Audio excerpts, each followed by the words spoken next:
Good evening, ladies and gentlemen. On behalf of Restore Black, I wish you a very warm welcome. Soul Gold is the very first event from Restore Black. It's a brand new initiative to help demystify the process of psychotherapy. Now, Restore Black is the brainchild of a very auspicious woman. Ladies and gentlemen, it is my pleasure to introduce you to the creative force behind Restore Black and this evening's Soul Gold event, the psychotherapy queen of compassion, Audrey James. Distinguished guests, visionaries, advocates for mental health in the Black community. Today, we unite to introduce Restore Black, a beacon of hope in the fight against mental illness within our community. Our purpose is crystal clear: to tackle the pervasive epidemic of mental health struggles by increasing awareness, offering a variety of interventions that promote healing at both individual and societal levels. We acknowledge the resistance often present in our community towards addressing mental health issues, particularly amongst Black men who frequently avoid seeking necessary support and treatment. Together, let us embrace the power of restoration and healing, carrying the legacy of our ancestors' greatness with us as we pave the way for a brighter future for Black mental health. Welcome to the launch of Restore Black.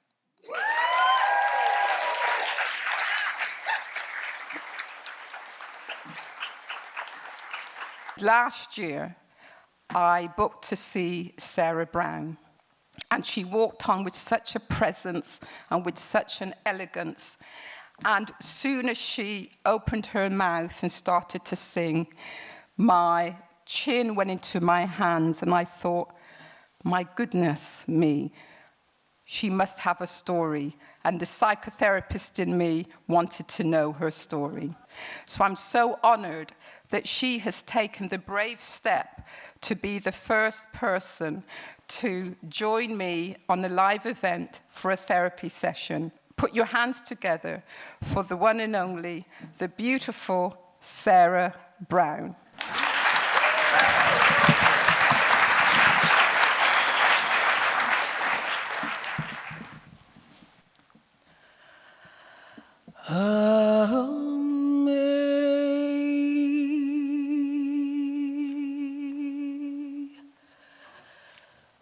Amazing grace,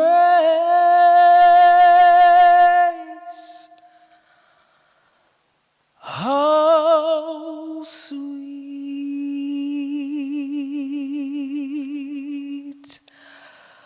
the sound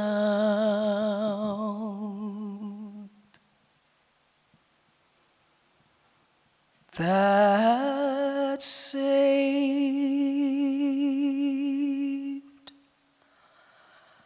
a wretch like me.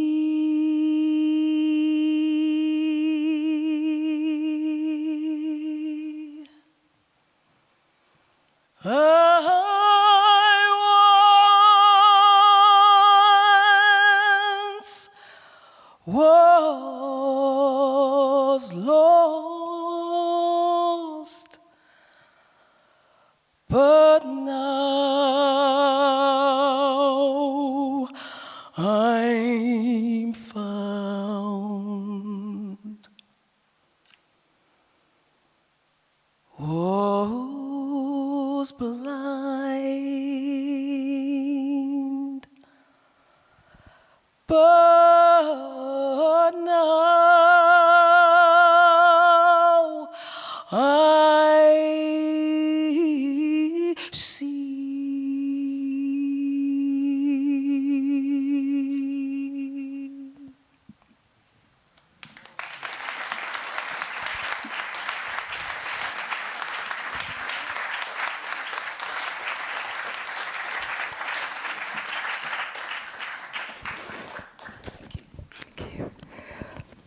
Thank you, Sarah, and welcome.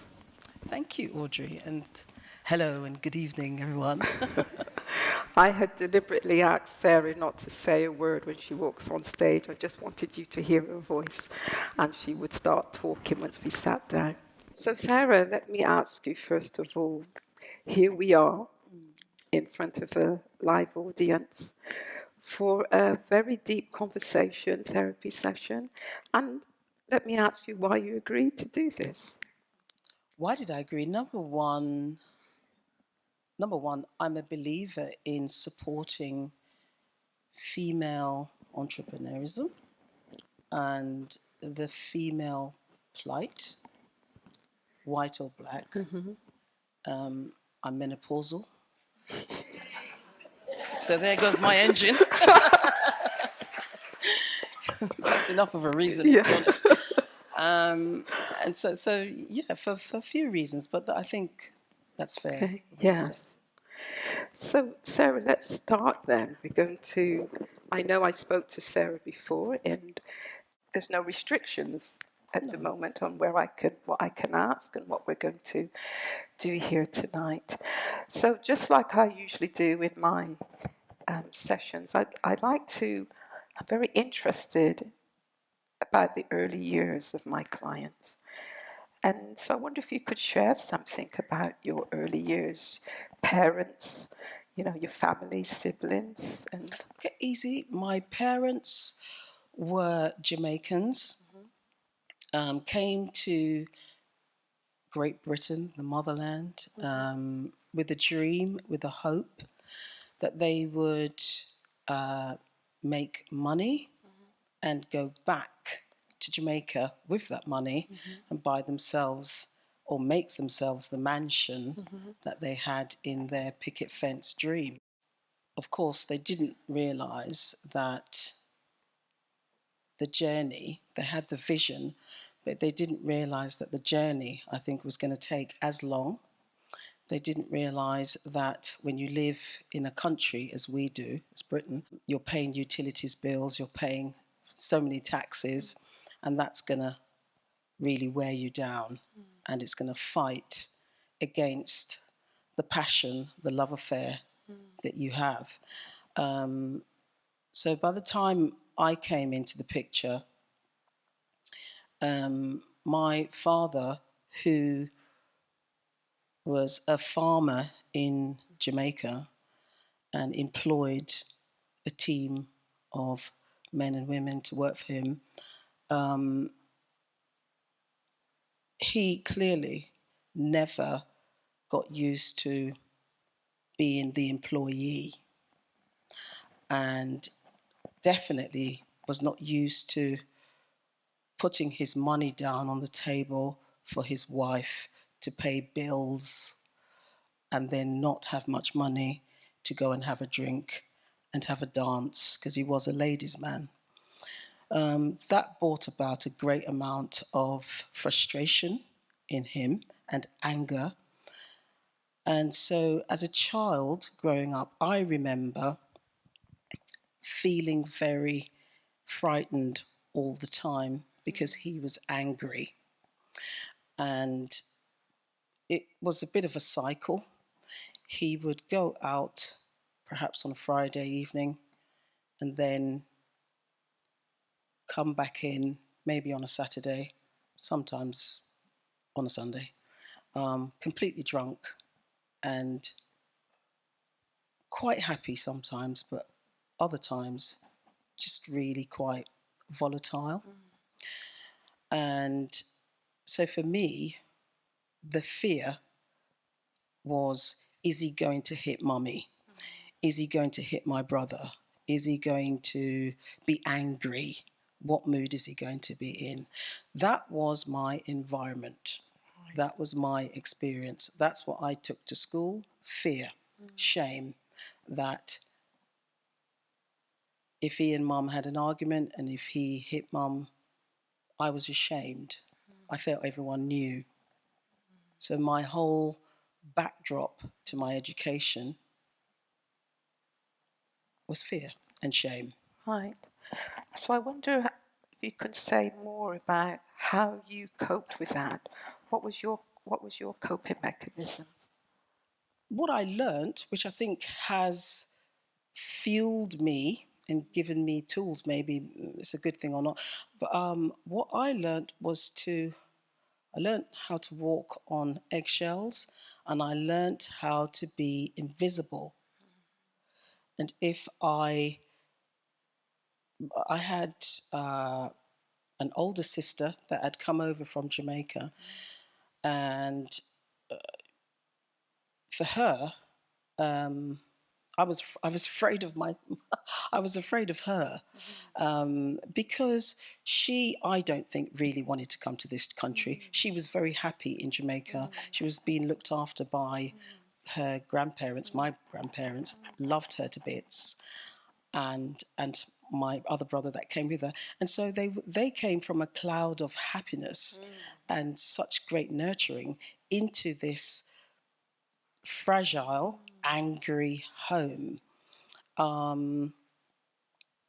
And sorry, tell me again, what was your question? Yes, so I was wondering about your coping mechanism. So again, my coping mechanism, my sister would say, the reason why I went to my sister is because I absolutely love my sister, by the way, and I have also forgiven my father. But my sister came when she was 15, worked really hard, and made it really clear to me that she didn't want me to touch any of her things, her precious, beautiful clothes. She would wear, oh my goodness, this woman would step out of the house and she looked as if she was in Chanel. Hat, gloves, the whole thing. She looked incredible. But she looked at me and said, "Don't you ever touch any of my clothes. Don't." And I was like, oh gosh. So it's the venom and the anger of this Jamaican woman. And then, of course, so I learnt to be invisible, and I learnt if I just agreed with everyone, agreed with daddy, agreed with mummy, whatever they asked me to do, just do it. Don't. In fact, you were seen and not heard, so there wasn't any discussion. So I just learned to mirror. If dad was happy, then I could smile. If mum was happy, I could smile. If she wasn't happy, disappear. Right. Okay.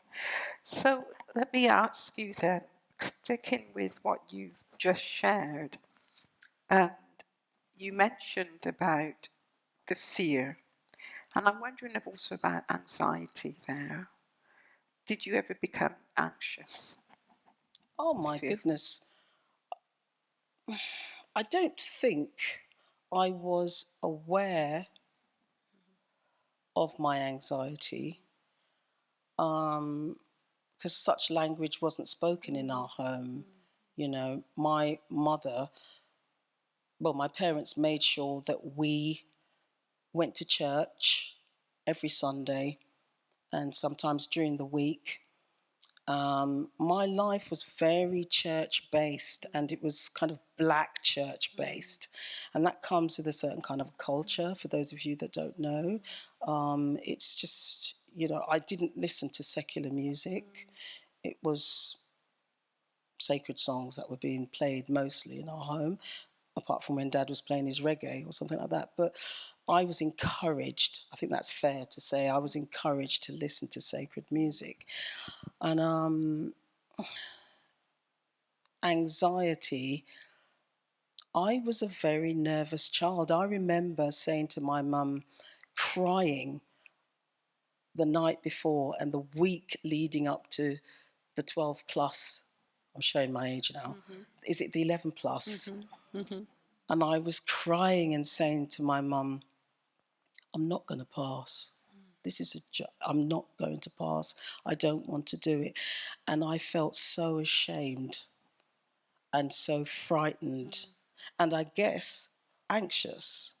It wasn't until I was perhaps in my 50s that I've realised I was also a very anxious child, because now I recognise what anxiety looks like. Yes. Can I take you back a bit to you said you would disappear. Can you share what that looked like? Easily. I would go and play with my dolls upstairs. I would be in front of the mirror with a hairbrush, with a t-shirt on top of my head, pretending that the t-shirt was my hair. Because I was such a troubled child, I think it's fair for me to say I've always had problems with my hair. My hair would fall out. And so that brought shame with my girlfriends who had their lovely long hair. My hair was always thinning. It was picky, so it was just, there was nothing to do with my hair. Sometimes my mum would look at me and she would give me a look like, what am I going to do with you? What am I going to do with you? So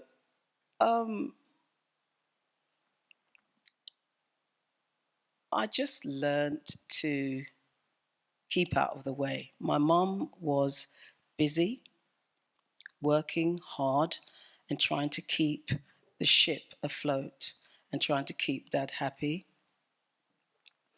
She'd never, ever really relied on me to cook. She relied on my sister, Pauline, who had her childhood, I would say, from the age of 14 stolen from her because of the responsibilities within our home. So Pauline was my nanny. She was my nursery nurse. She was the guardian, but she was angry and I couldn't go to her and talk to her. I don't think she wanted to talk to me. And plus, she was very busy.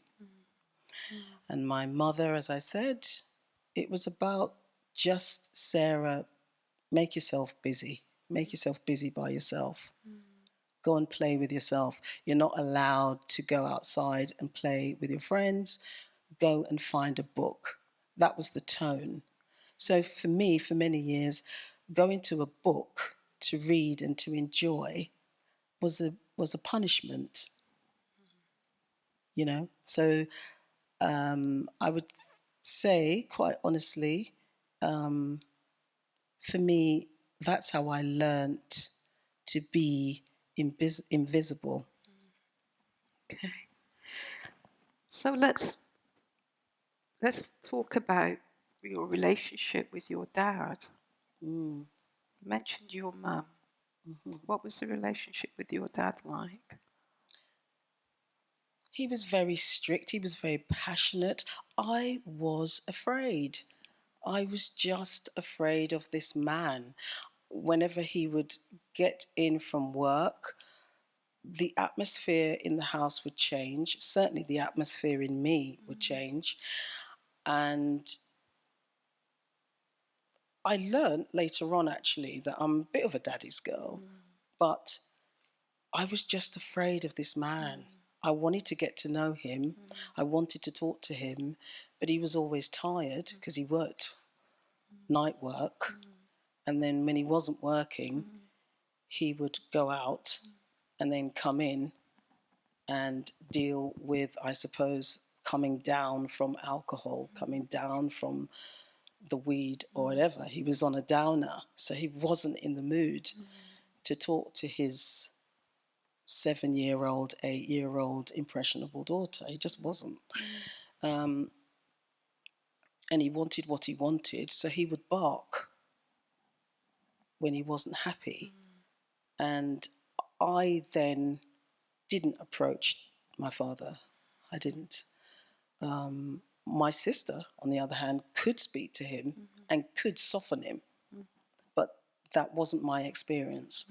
I was not able to soften him. So I just kept out of his way. So did we have a relationship? No.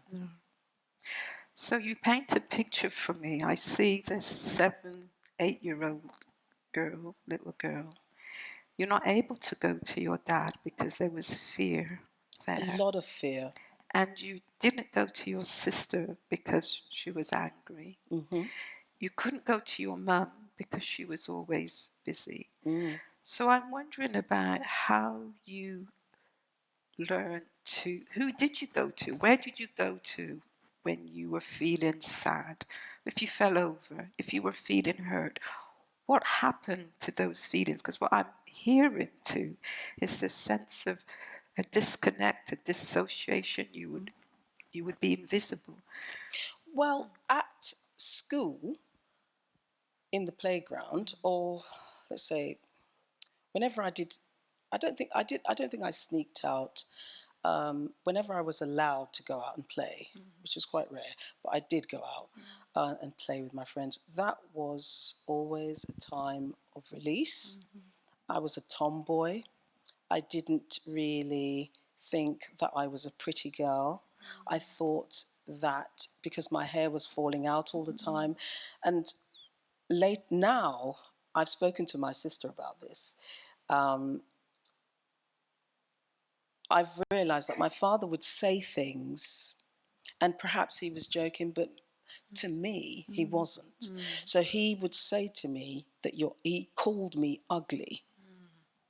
So my father was extremely good looking. He was tall, he was fair of colour. I actually prefer dark men, but I could see clearly that my father was a very, very beautiful specimen. And he was well shaped. His nose was quite straight and with a bit of a flare on the end. He was absolutely gorgeous. If I was ever going to fall in love with anyone, it was going to be him. Because I found him beautiful, but I found it difficult to look at him because when I looked into his face, I thought he was saying, "You're ugly." So I didn't look in his face. And that feeling followed me and still does. I have a problem with beautiful looking black men. I found, and I'm giving you a secret here really, and I find it difficult, and I'm actually working through this. I've dated white men, but I haven't had a serious relationship with a black man. And it isn't because I don't find black men good looking. I actually find them stunning. But I'm frightened that they're going to look at me and say, "You're ugly," and say, "You can't please me." And as I said, I am working through this. Hopefully. I'll get there before menopause kills me. But it's been a real challenge for me. It's been a big, big challenge because I don't feel that my body or my mind can pleasure my own kind. What a burden to carry. Sorry? What a burden to carry. Yes, it's a burden that I think I was very conscious of it in my teens and in my 20s. And I think as a result of that, I probably remained a virgin for a very long time because I just didn't feel pretty. I didn't feel like I could pleasure a man. Definitely not a black man. And I wasn't going to, because of how I was raised, I wasn't going to date a Caucasian man. I wasn't going to date a white man because he doesn't understand, or he didn't understand my food, my music, my heartbeat. So I was trapped in this head of ugliness. Wow. So something that you internalized from a very young age from your father, calling you ugly. Yes. And I think just bringing about fear, I heard my father call my mother ugly. And so, although I looked at him like this beautiful, because he was beautiful and he was strong, he called Mummy ugly. And he made her feel ugly because he cheated on her. So how was I ever going to please a man looking the way that I do, with my hair that falls out all the time and teeth all over the place. How was I ever going to pleasure anybody? Was my song. And actually, by the time I got to the age of 14, and this is very true, I was writing down on A4 sheets of paper, I'm a failure, I'm a failure, I'm a failure. Over lines and like, I'm a failure, I'm a failure. Right. So something you, once again, that you internalize from a very young age. Absolutely. I picked that up at the beginning when you said that coming to do your 11 plus, you said to your mum that you're not going to pass. Yeah. So there was that sense of failure right there from Stigma, there. absolutely. Right. Okay, so let me just check in with you about how you're feeling at the moment before we go further. Funny enough, I'm feeling exposed. I'm not going to lie, I do feel exposed because I don't... In the music industry, you learn, and this is probably why I'm still in the music industry, you learn to put on different disguises. And in fact, you're encouraged to disguise who you are in order to entertain the audience. So when I'm singing with Simply Red or Simple Minds, I don't look like this. This is the look of Sarah, perhaps when I was going to church, or this is Sarah, but this is not how I look on the stage of the people who I work for. And I find it very easy to step into those characters because I've learned how to hide. So this conversation is actually pointing out some of this. This is the first time I'm actually... Yeah. The light bulb is going on for me. I'm like, oh, okay, that's... this is what's happened. And I'm sort of putting one and one together and coming up with 2 and 3 and so on. You're making some links. Yeah, I am making some links, actually. Of why you do what you do. Yes. I mean, there's also... I found great comfort from going to church. That was my social life. That's all I knew. And within that setting, there was the song, there was singing, there was the voice. And I found from a very early age, because I was so frightened and so ashamed to look stupid, ashamed to make the wrong sound, ashamed to write the wrong answer. In the church that I grew up in, they forced you, they encouraged you and forced you and cajoled you to sing and to make a sound and to harmonize. And a lot of my release, albeit a little bit superficial, was founded in church. Right. Because I was able to sing. So what's really fascinating, I find, when I listen to adults in the sessions, and I learn about their childhood. Children who's brought up in a home where there's no love and there's abuse, and there's, whether that's physical or verbal abuse, they have what I call this miraculous way of protecting themselves in how they build this scaffoldings around them to support themselves, to take care of themselves. That's a very miraculous way of being for a child, to think of, this is how I'm going to protect me. Yours was to become invisible. Totally. And so that's fine as a child. And so I wonder when the same coping mechanism is still being used in adulthood. For a long time, that coping mechanism definitely was with me. When I met you, that was at the the birth, if you like, of my,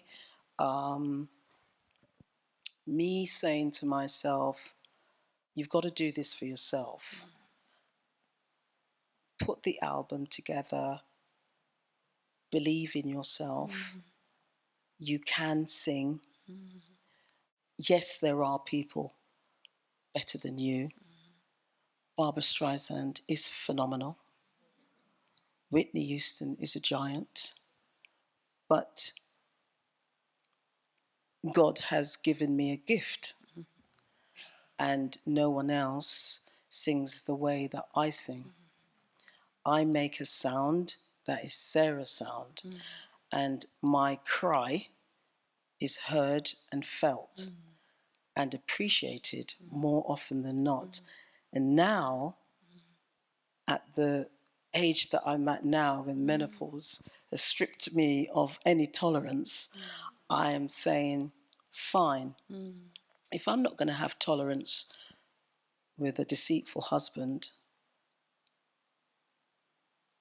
I'm not going to have tolerance to lay down and die without putting this album out. And that album, putting that album out for me was a real turning point. It was a real turning point. There's still a lot of work for me to do. And I've shared with you already my fear of the black man in all his beauty and in all his kindness and in all his wisdom. There's still a part of me that doesn't believe I deserve his beauty. So there's still work to be done. But excuse me for croaking. I've just got come back from LA, and my voice is literally just saying goodnight. Yes. So forgive me. Yes, I was wondering too, maybe we can pause there and think about, I'd like to hear more about the relationship you mentioned there, and maybe this might be a good time for us to have a break. And I know you wanted to sing another song. Are you up to that at this moment? Yes. Yeah, so I think I will hopefully seduce you with this next song. My father, who, as I said, I have forgiven him. He did a lot of damage to my mother, which damaged me.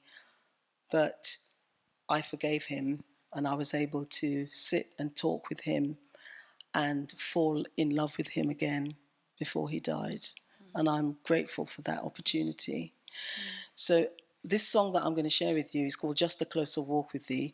Whenever my dad came back home from a drunken night out with the ladies or whatever, smelling of rum and perfume, if it was too bad, he would put this song on and he would play it. And he would clap his hands sometimes and beckon to my mum to come and dance with him. Just a Closer Walk with Thee. I hope you'll enjoy it.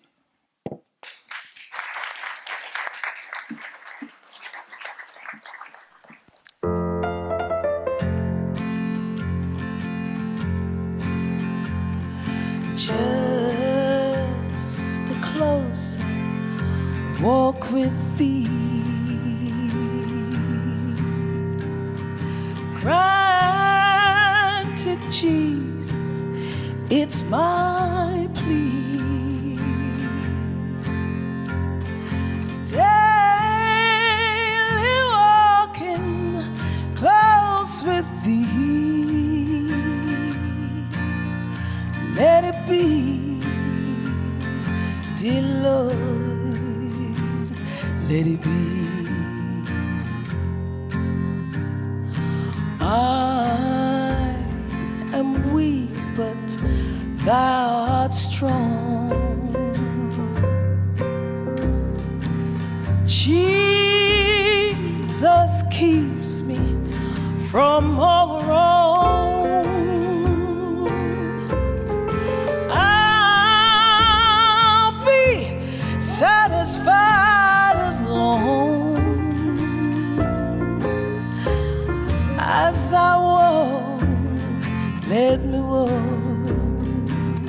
close with thee.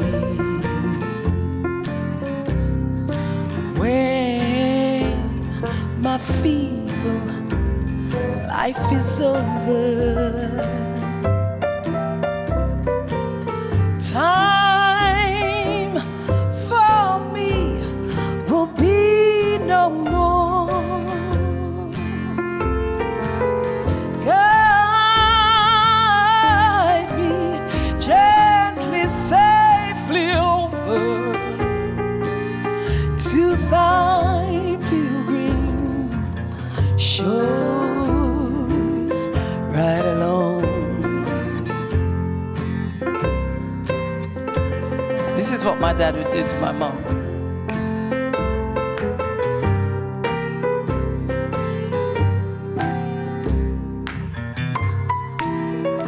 You can clap with me.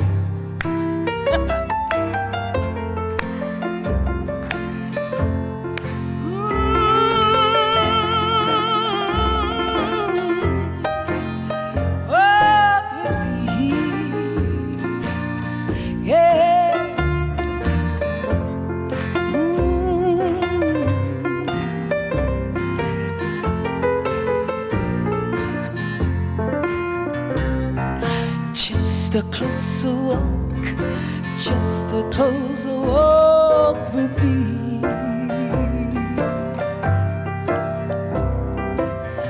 Grant it, gee, it's my plea. Daily walking close with thee.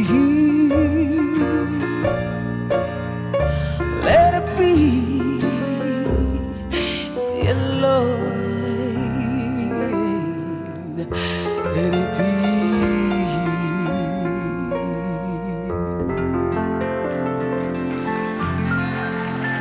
Thank you.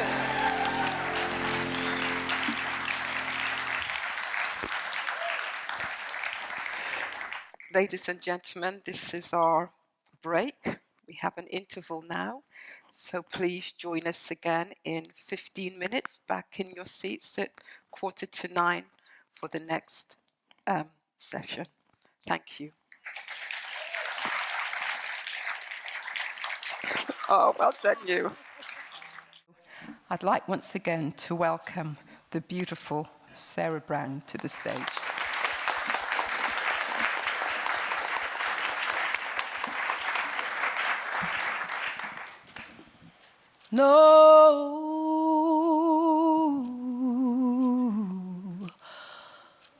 Nobody knows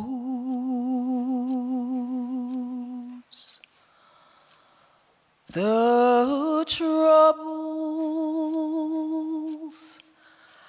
I've seen.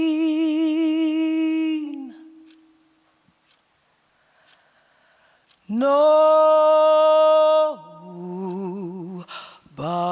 knows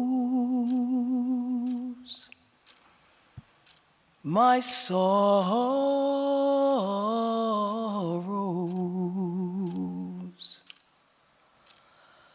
Nobody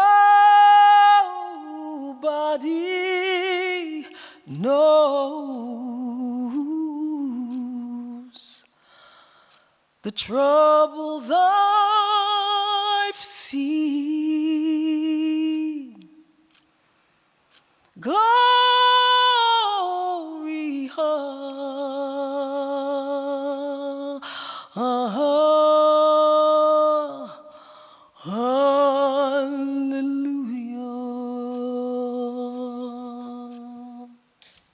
1, 2. Sometimes I'm standing and cry, tears running down my face. I cry, Lord have mercy, help me run this race. Oh Lord, I have many trials, so many pain and woe.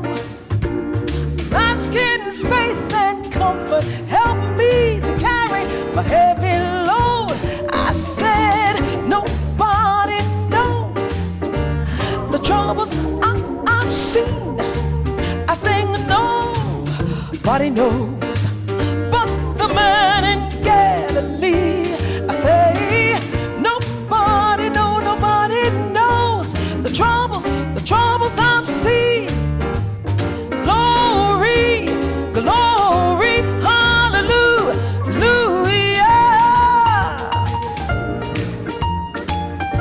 You can clap your hands with me.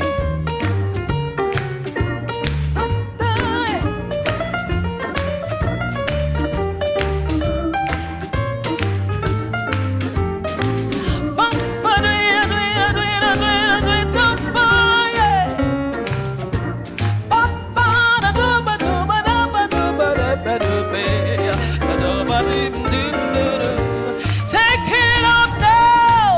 Nobody knows the troubles I've seen. Nobody knows but the man in Galilee. I say, nobody knows the troubles I've seen. Glory, glory, hallelujah. Glory, glory, hallelujah.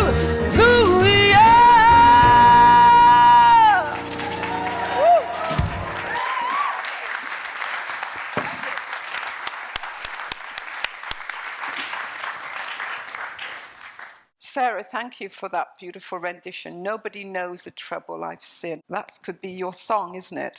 It's a spiritual, sang by a woman called Mahalia Jackson. And for those of you that don't know, I have done this tribute album to Mahalia Jackson because I've been singing in the industry for over 35 years. And everything that we've spoken about, I need to share this with you. This song, this project was wrapped up inside of my fear and shame.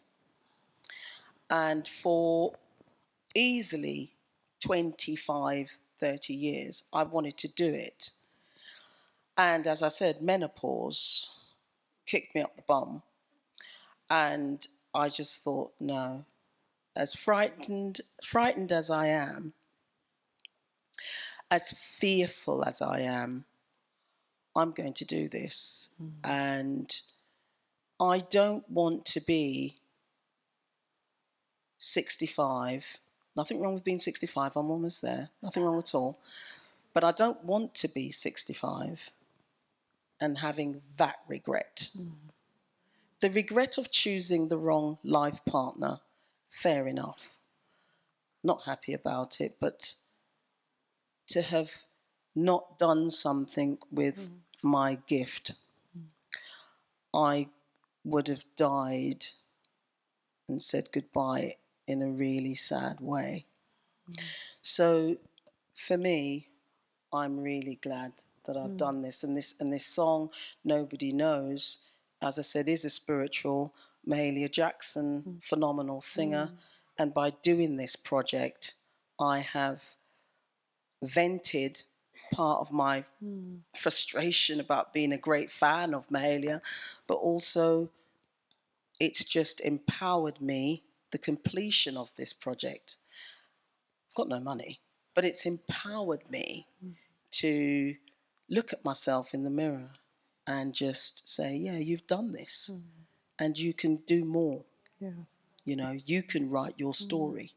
Whatever words that were spoken that took root when I was much younger, I don't have to be governed by that. Yes. So let's go back just a little bit, Sarah. I want to touch back now on relationships again, but I want to talk about intimate relationships. You talked about earlier about how feeling ugly and that you couldn't satisfy someone.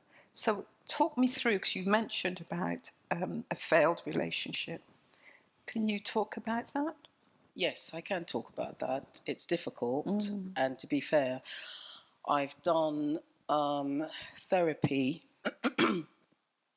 on this subject with my ex-husband, but we didn't really go into it because I wasn't able to talk about it.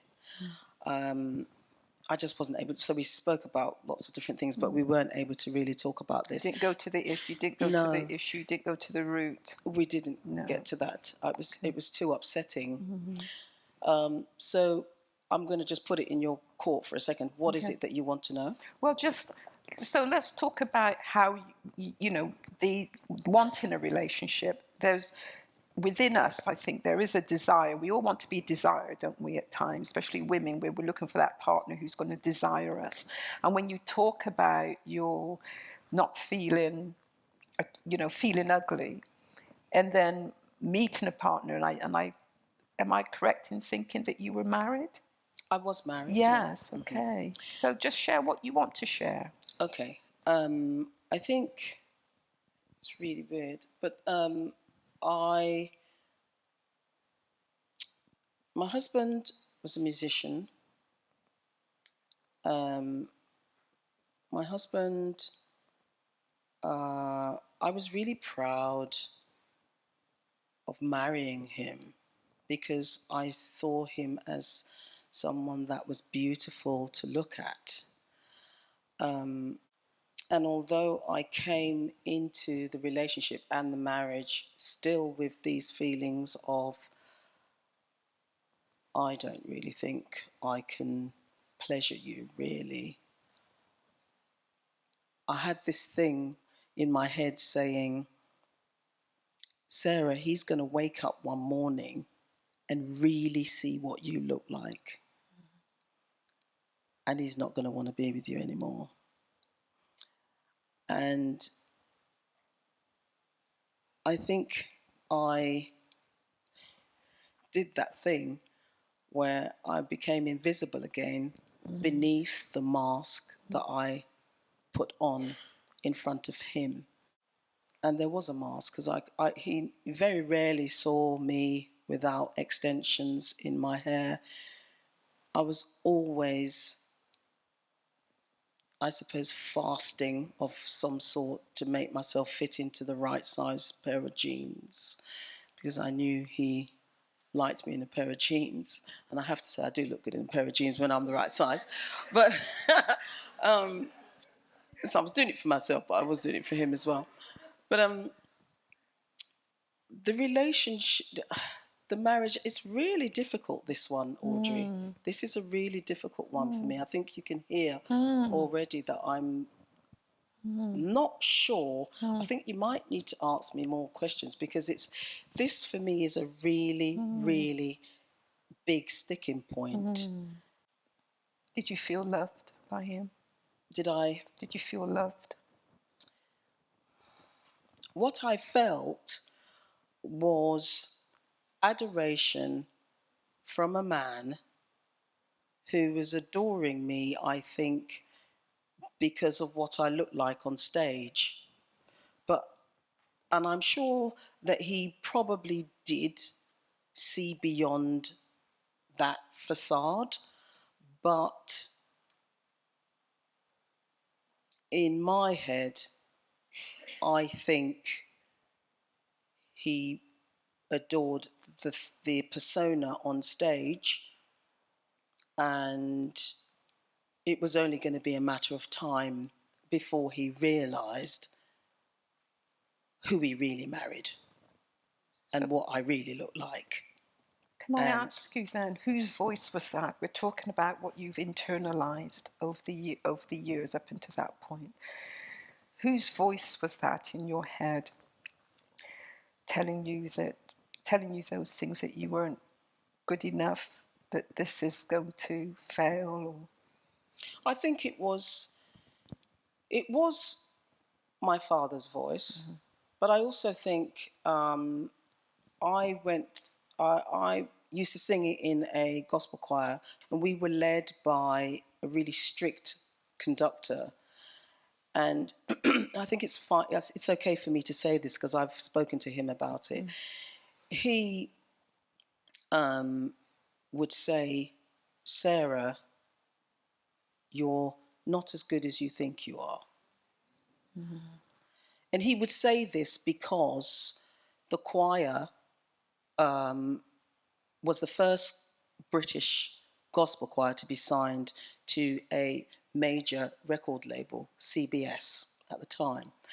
And whilst working for the choir, with the choir, Stevie Wonder wanted me to do some BVs for him because I was one of the lead singers. And so he heard my voice and said, I'd like that girl there to do some BV, some backing singing for me. This was met with, no, you can't. No gospel singer can go and sing with a secular artist. It's just not on. I was poor. I needed money. So it was really easy what my answer was going to be. So, of course, I ended up singing for Stevie Wonder. And he was angry. The choir director was very angry and said to me shortly after what I just said, which was, you think you're good, but you're not. And it really, really got into my head. And my singing was normally, up until that point, and even now, something that I use to heal me. I get a lot of comfort from singing. And so it was hard to hear those words. And even being with my husband, I'll have to come back to the same thing. I just felt he was going to wake up one morning and say, actually, I'm sorry.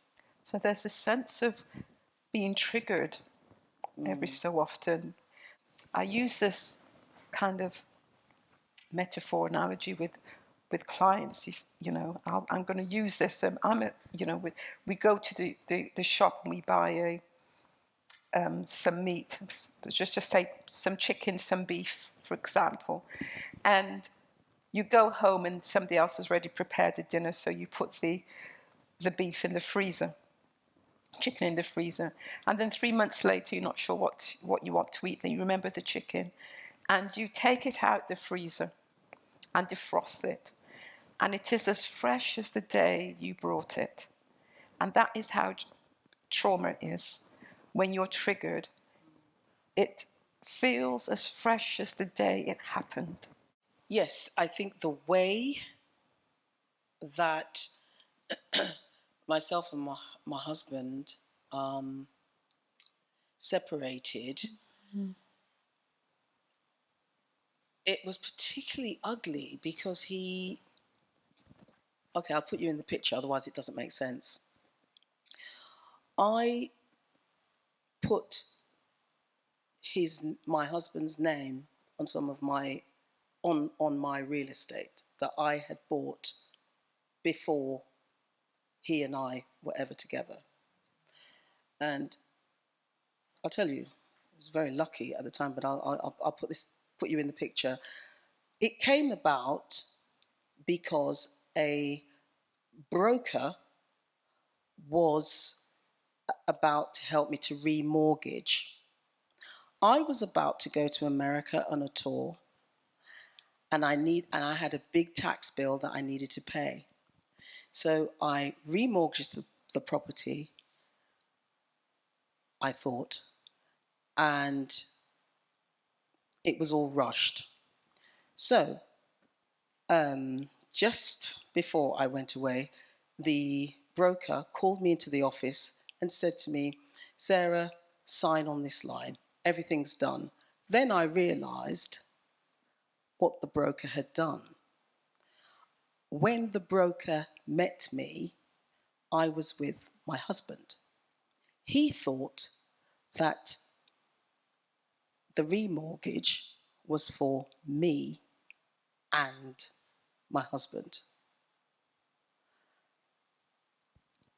So it was too late. By the time I saw this, that he had put my husband's name on my real estate, I looked at the time, it was late, I had to pay this tax bill. So my husband then said to me, Sarah, it's fine, you can trust me. Mm-hmm. I was the frightened girl from Aylesbury, wanting to believe that this was fine. So I went ahead and I done it.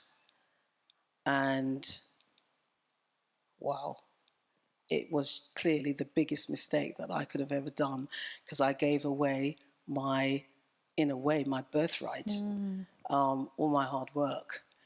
8 years on, no, 10 years later, fast forward, 10 years later,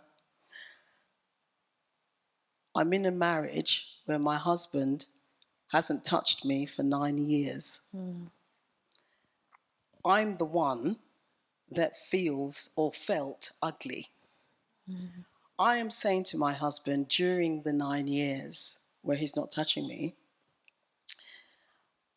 what's wrong? He's saying, because of work, I'm stressing, and I just don't feel sexy, and I just don't feel that I can do anything.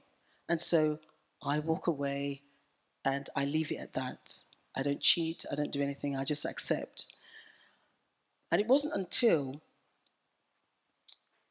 maybe like the 6th year, I said to my minister at church, I couldn't hold it in, I was dying. And I said to him, something's wrong here. I explained the situation, and then I said to my minister, I've done a video, I think this will make you laugh. I've done a video of me, I'm in Brazil, and I am in the shower. I've opened the door slightly, and I've put the video by the door that's ajar. And I'm sending this video to my husband because I'm trying to warm him up. He gets the video. I call him. He doesn't say anything about the video. So I tell my minister, what am I doing wrong? What am I doing wrong? I haven't put weight on. I'm the same. What must I do here? He gave me some tips. I'm not going to tell you what he told me, but he gave me some tips, and I thought they were useful. I carried out the tips. Still didn't work.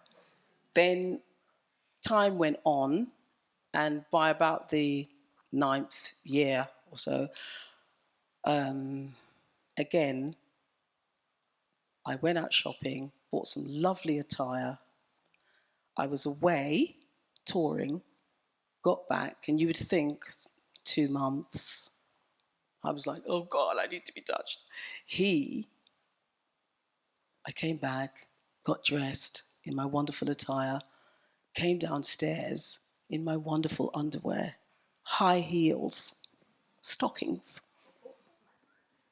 He laughed.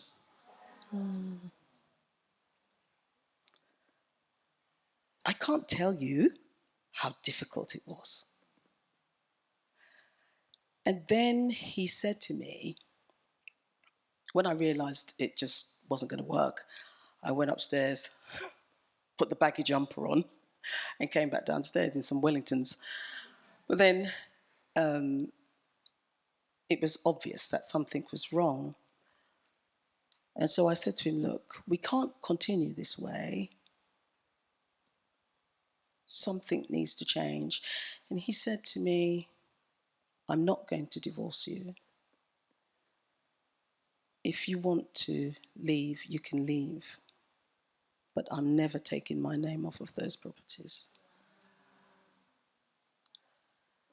So it just reinforced for me that how stupid could I have been to believe that someone as beautiful as he would really take me seriously. It scarred me quite badly. But thankfully, because of my faith and a very supportive church, I was able to, I think, get to this point But when you need counselling, to me, you just need counselling. You need help. And as much as my faith has helped me to get to this point, I am aware that I've got to go through counselling to deal with what's left, you know, of my mind and what's left of my emotional state. Sorry, I kind of went off piece, but I just felt I needed to put you into the picture. Yes. Yeah. I probably haven't answered you at all there, Audrey, so you've got to forgive me on that one. Don't worry about that. So I want to, I have two questions. One, and I guess we can do this one last, want to know where you are today. So that could be the last question. Where I am today is... We'll make it the first. Yes, go ahead. Where am I today? I'm in...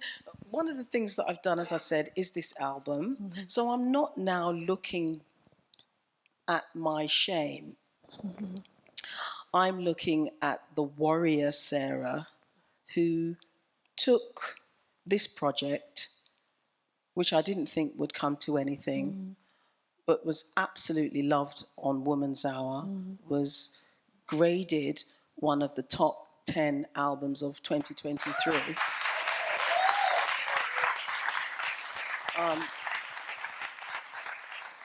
Just, you know, reclaiming who I am and reclaiming,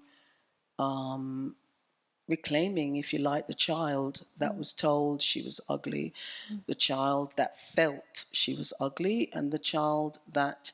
I think it's important to note that it wasn't just my father, because therapy has made me realise that throughout a sequence of events in my life, from 7 years old through to 25, there were significant figures that spoke negatively. And I was very vulnerable and heard those things and took them on.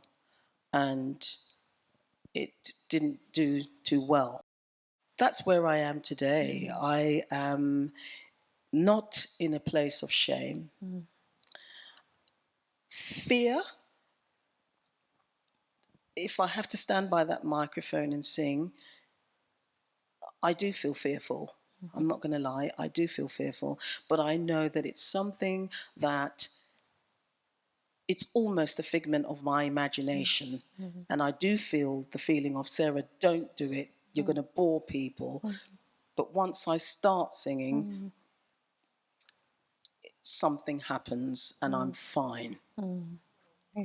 And that has been the way for me since I was 6 years old. I literally do feel a presence of God. I literally do. And I think the presence has helped me to be where I am today, and that I'm in my right mind so that I can take further steps in counselling to better myself. Yes. And here you are, sitting here in front of a live audience, talking about your experience, bearing all. Yeah. And so there is a strength in you at the same time. Yes, as you were saying earlier, that the child that has seen anger, violence, I think from my own personal experience, develops a shield and you become a warrior. And I think I am a warrior. I won't just give in. And as we know about shields, if I use that as another metaphor, you know, shield stops the arrows, the poisonous arrows from coming in, the defense. But also it can also prevent the good from coming in too. This is my problem. Yes. I think it can, yes. I mean, I'm now in a relationship and I really, really think it isn't just he that is afraid to step forward. I am also afraid to step forward. And I actually think that this person could be the right person for me. I actually really do. Beautiful. But Beautiful. I think I need counselling. I certainly need therapy, psychotherapy, to walk through this next part Yes. with my faith Yes. as well. Yes. You know, I am a faith-based person. I've just had too much of great, beautiful singing around me by people who do believe. For me personally, it is going to be part of my handbag as I go forward. Yes. You know. So the other question I wanted to ask, and then we'll open up to the audience because I could just hear them itching to want to know more. So I watched a TV documentary a couple of months ago regarding backing singers, and I think it was, is it 20 20 feet from stardom. 20 feet from stardom. And I hear you say just now that you've been singing what for 30. Well, no, I've been singing since I was 14 professionally. And you've been a backing singer for how long? How long were you a backing singer for? I've been a backing singer for 30 odd, 35 years. And this is with this album, is this the first time you're stepping? Yes, it's the first time I'm stepping forward. And that was what I felt at the jazz festival when I first saw you, when you came on stage, and I'm thinking, where have you been? Why have you been at the back? And here you are now at menopausal age. Massively menopausal. Yeah, stepping forward.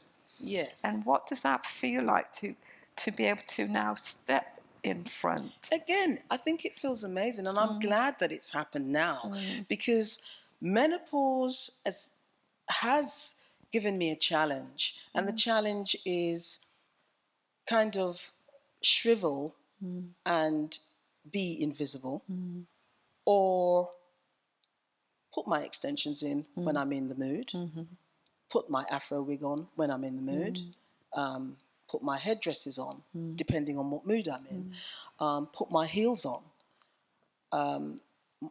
I love heels, and I don't think that because my fat back, because of my menopause, and my gut that won't sit back because of my menopause, and my attitude around some of these young people and young men and young women is literally, will you just shut up? You're getting on my nerves. My tolerance level is low, but I don't feel like giving in. And I could easily feel like giving in because menopause does make you feel that way. But I just feel like this is great. This has happened, and I can allow menopause to, as I said, make me feel ugly, which is a theme that I have. I can allow menopause to make me feel ashamed, or I can say, you know what, it has stripped me of my former life, which I felt ugly and so on, and now I am blooming into a beautiful woman, and I'm not going to be quieted. So what would you say to the 7-year-old Sarah? I'd say to the 7-year-old Sarah, do not compare yourself to anyone. What you have is unique to you. Work on it, polish it, and be committed. Every time you stand to write something, or you stand to listen, or you stand to perform, be present and tell yourself that you are the best in that moment. And you are here because you have a God-given right and appointment to be here.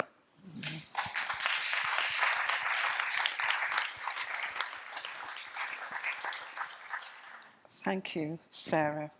So on that note, we're going to look to the watching audience.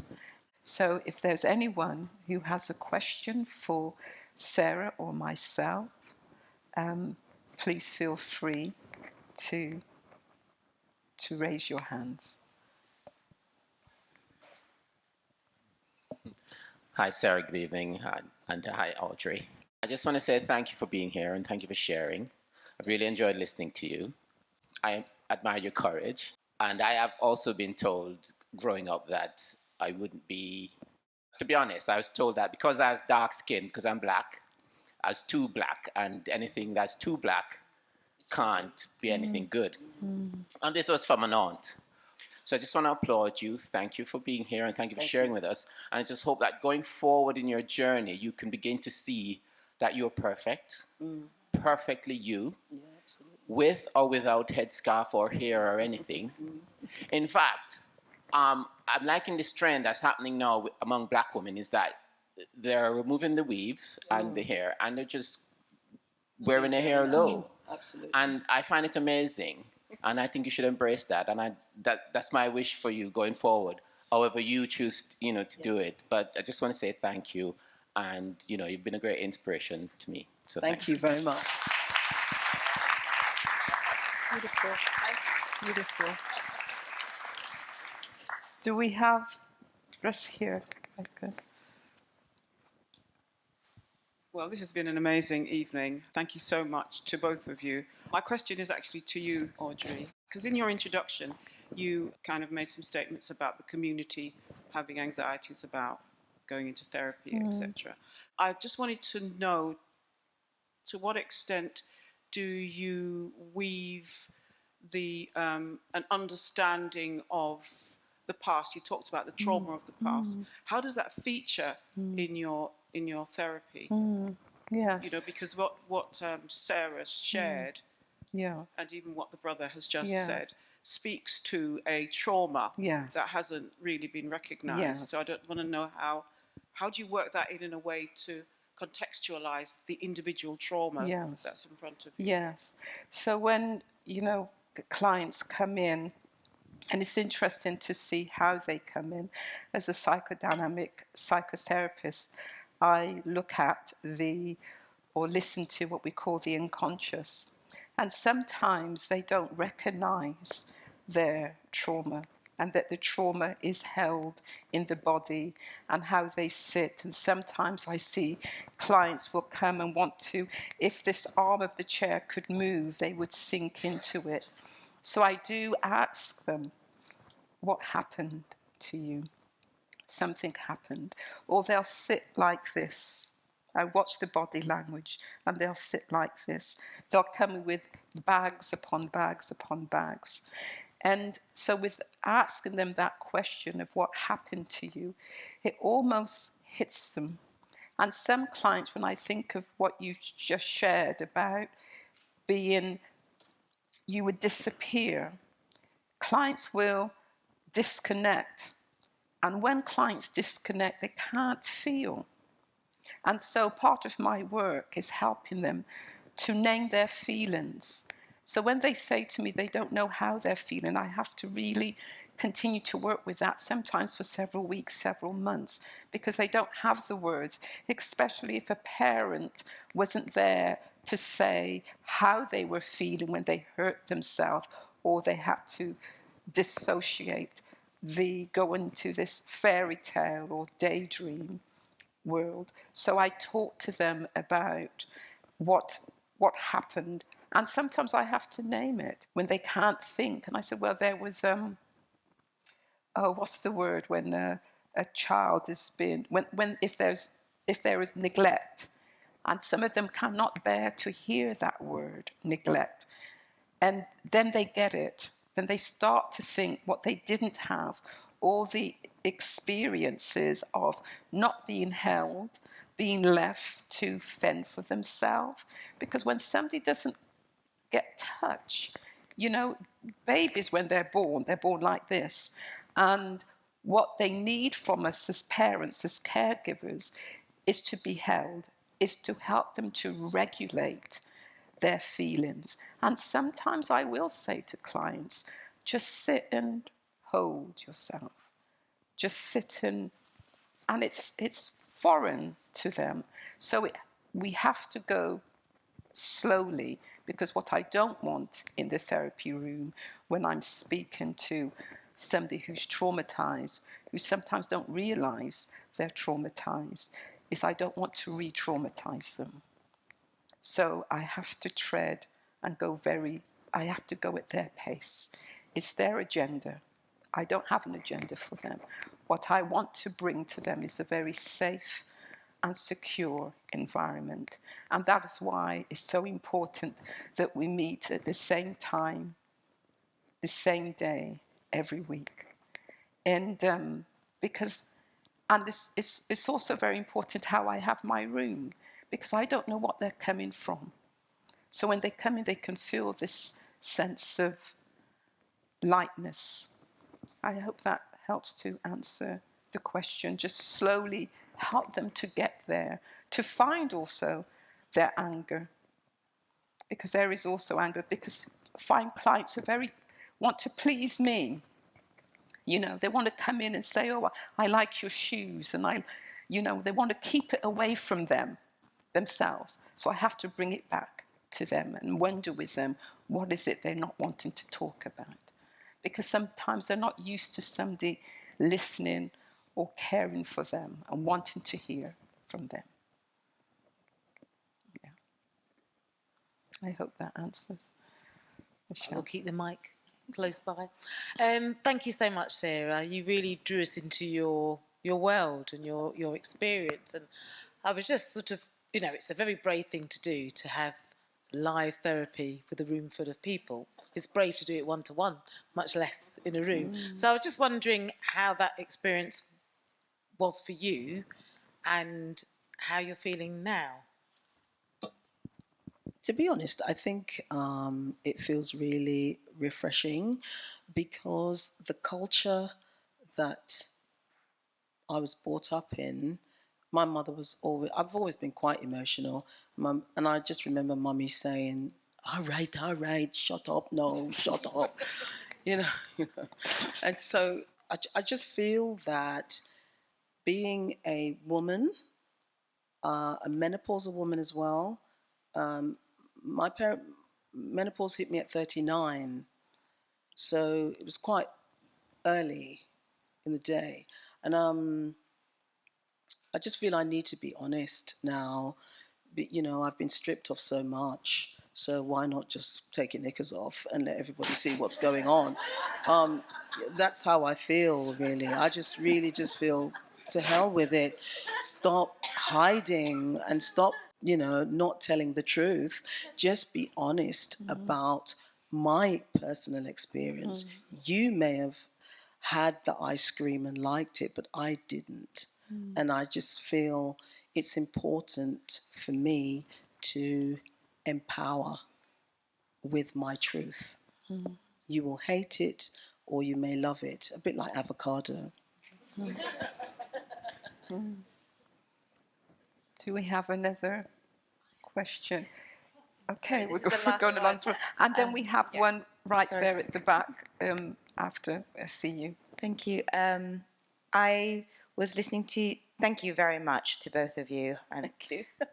Really just hung on to every word. It's fantastic. Were you talking about communities and faith-based community that you're from?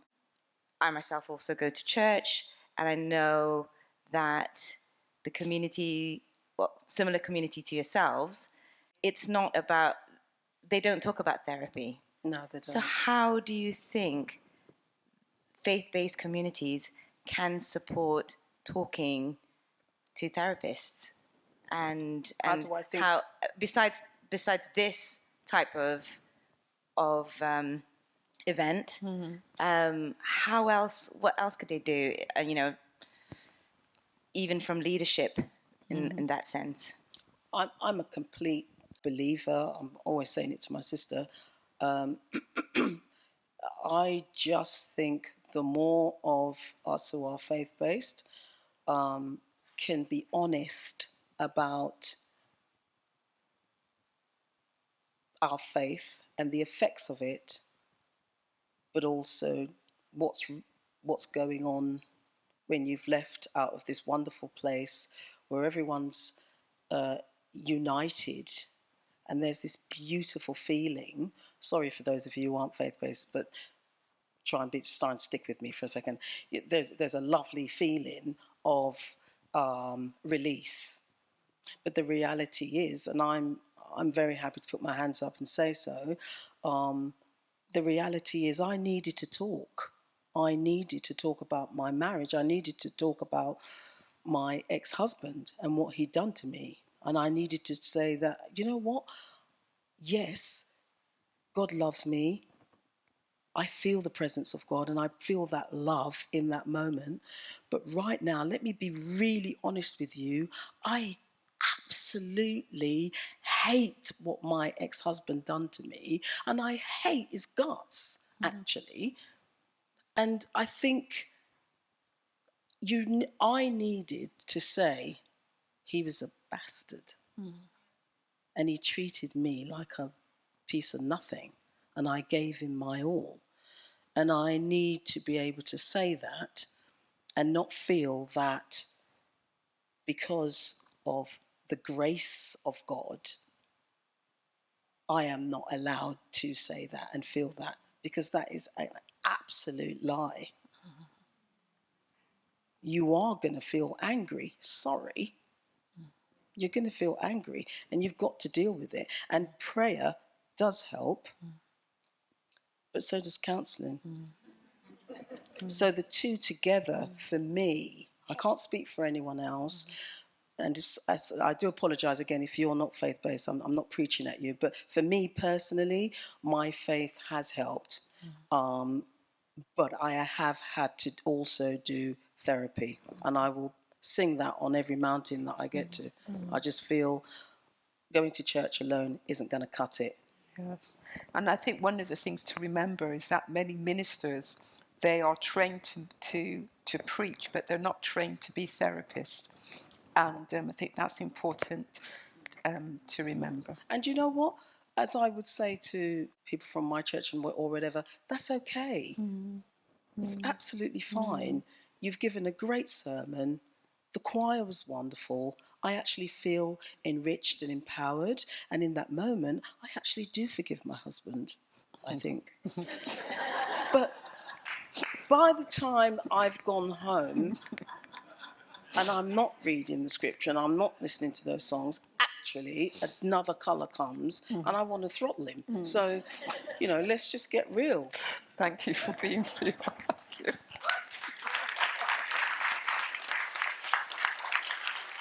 Let's, yes, go ahead, Hatch.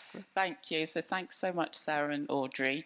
It's been really interesting for me just coming up to the end of my first year of the preclinical training for becoming a child psychotherapist, to see the theory in practice, to see how it would be in a practice. So thank you so much for that. But I had a question around, Sarah, around your relationship with your father. When you said that you had the opportunity to come to him and to talk to him about you growing up, I just wondered about how did that come about? How did that conversation come to be? It was absolutely a beautiful moment. When my parents separated, my father moved back to Jamaica. And so I didn't see him for, I think it was about 12 years. And by that time, I was 25, 26. And I remember thinking, right, I am no longer the ugly duckling. I look okay. And I'm going to go to you and I want you to look at me and I'm going to get you to say how nice I am. And the arrogance of youth is unbelievable, isn't it? It's absolutely unbelievable. So anyway, I went off to Jamaica to see my dad, and I'm going to tell you, I was determined to have a conversation with him, and he was a different man. You know, he was in his country. He was the employer and not the employee. And he was able to hear what I had to say. I didn't go into great detail because he's not the kind of character that is going to sit down and listen to me say, and when you told me this and when you told me that. It's just not. But we stood up one night coming back from having a drink, and we were walking down this dark lane, and some of you are going to be put off by this, but this is just the truth. He needed to have a little waz. So he said, listen, I'm just going to go around the little bush. Hold on a second, hold on a second. In other words, hold on a minute. And I let him think that I was going to wait around the corner, but I didn't. He started his moment of release, weeing, and I then got my camera out on my phone. And this is a man, I mean, I was petrified of him when I was 7 and 8. I wasn't going to do it, but I just couldn't resist. And it was the best moment ever. He fell about laughing. I fell on the floor laughing. And we just had a moment of real coming together, you know. And I understood him. He understood me. He told me then, actually, you look like your mother. And she is so beautiful. And that was the first time I'd heard it. And it was just amazing, amazing. And I could see him and his character. And I was able to forgive because I knew what the anger was about. Doesn't make it right that he abused and violated my mother and caused such fear, but I was able to understand. I was able to be objective and stand back and forgive in that moment. And so I went on to then understand him and love him.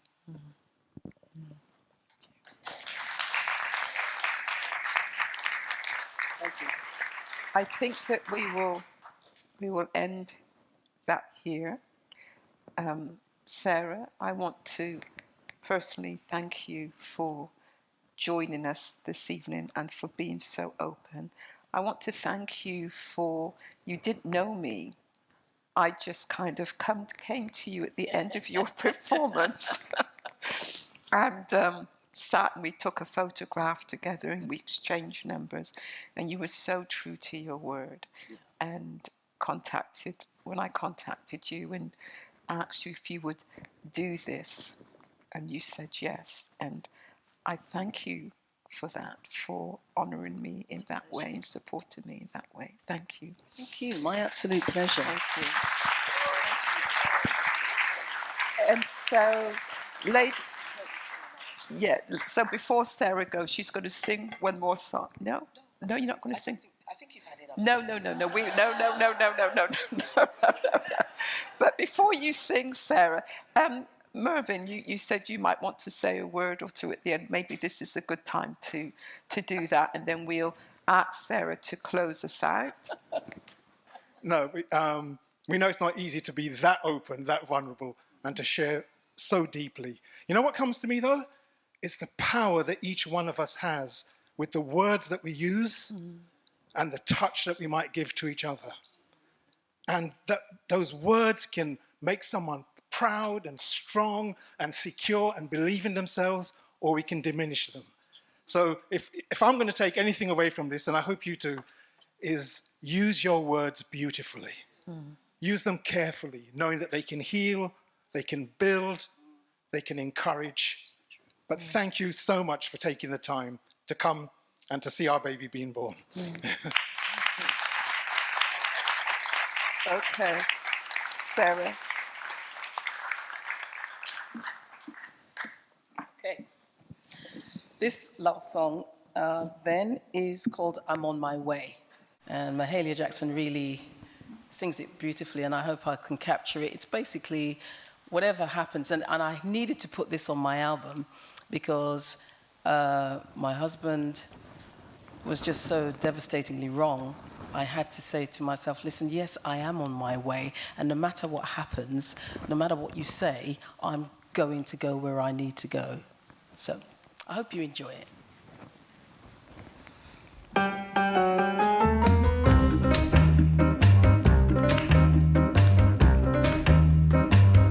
I'm on my way to Canaan land, on my way to Canaan land, on my way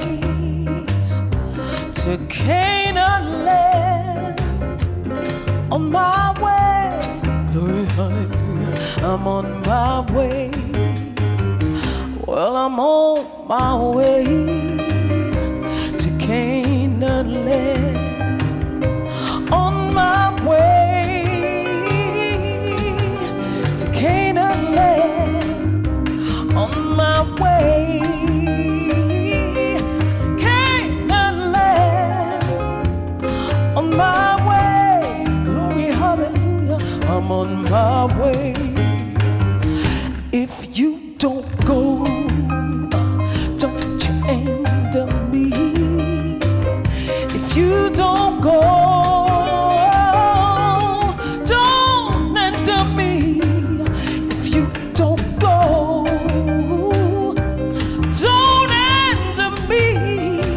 I'm on my way. I'm on my way. Woo!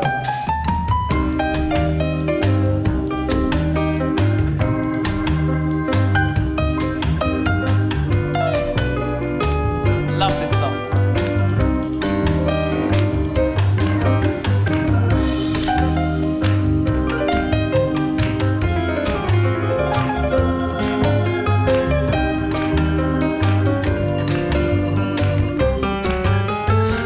I'm falling and rising, but I'm on my way. I'm falling and rising, but I'm on my way. I'm falling and rising, but I'm on my way.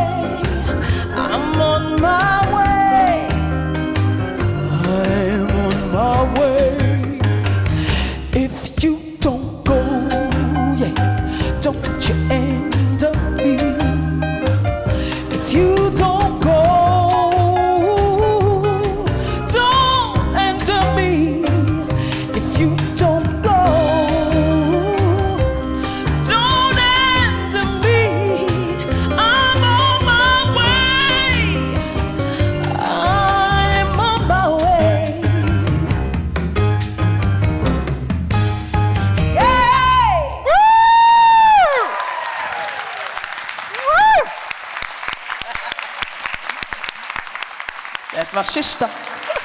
That's my sister. Oh, well done. Thank you. Sarah's album will be on sale outside. Please, help yourself. Well, not help yourself, but you know what I mean. So, thank you. Thank you all for coming. I'm on my way to Canaan land, on my way to Canaan land, on my way to Canaan